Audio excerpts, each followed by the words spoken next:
But this is like, even though the lizard thing is a great metaphor and can make you think about institutions in a meaningfully critical way, what happens if you use that metaphor enough? It becomes literal. And then you have to start looking for the reptilians, and you have to start trying to justify your faith in the existence of reptiles. And all anything meaningful gets lost in the noise. Because what do people want to hear? Do they want to hear that their institutions have enslaved them? Or that there are lizard people out there in positions who can be overturned? That the institutions we have are being perverted and warped, and they can be reclaimed.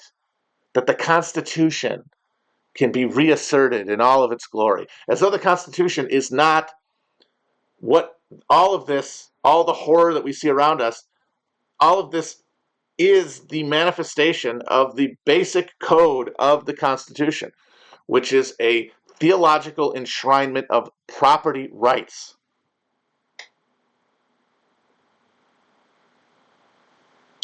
That is what the Constitution is, and that is what we are living in.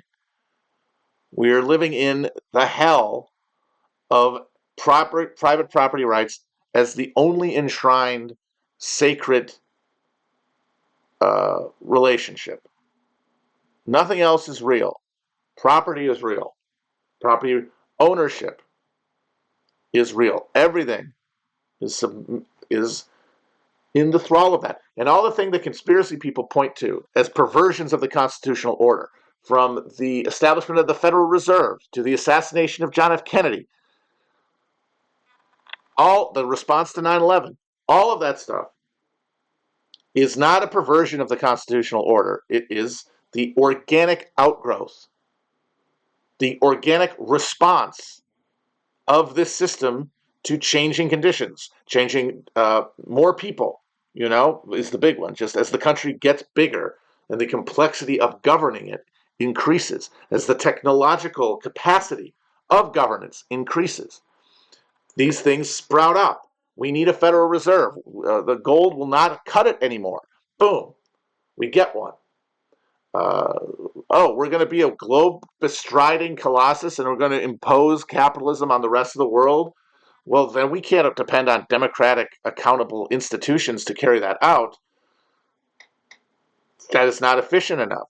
Boom, we get a security state.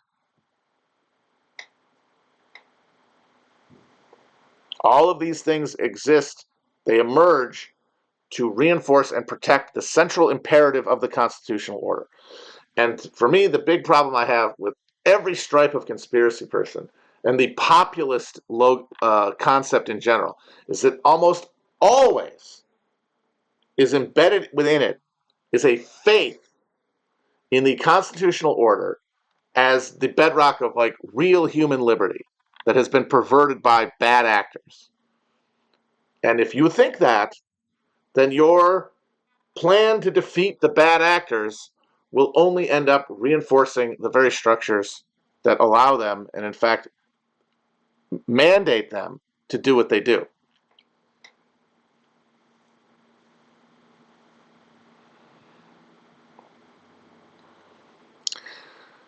It's not corruption, though, is the thing. I think thinking about it as corruption implies there is something to corrupt.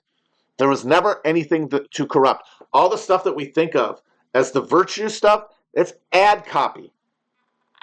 It was never actually enshrined in our institutions. It's animated people who worked within those institutions. They genuinely believed in it in different ways, but they were constrained in how they could express that belief by the institutional straitjacket of our political system.